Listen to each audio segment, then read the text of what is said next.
অশুভ আত্মা ডাকতে গেলে একটা লাশ লাগবে, তাও আবার মাথা থেঁচা। এখন মাথা থেঁচা লাশ কই পাই? লাশ তো মর্গে পাওয়া যাইবো, কিন্তু একটা লাশের তো অনেক দাম, মিনিমাম 70-80 হাজার টাকা। 70-80 হাজার টাকা তো জিন্দা মানুষেরই দাম নাই।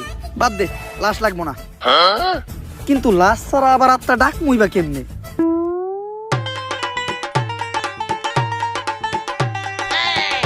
একটা হিট নিয়ে আয়।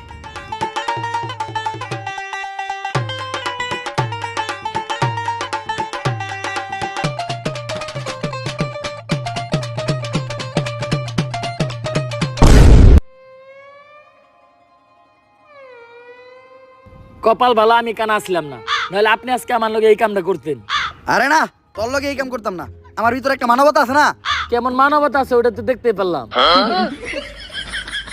তারপর তোমার ডাইন হাত শক্ত কইরা লাশের মাথার উপর রাখবা। এই কথা চিন্তাও করো না। কি করলেন ভাই এটা? যদি এটা কইরাও ফেলো, তাইলে মাথার উপর থেকে হাতটা সরাইয়া হাতটা লাশের বুকের উপর রাখবা। এইটাও করা যাইব না, কারণ এটা করার লগে লগেই লাশটা বাদ হয়ে যাইব। ওই লাশ দিয়ে আর আত্মা ডাকা সম্ভব।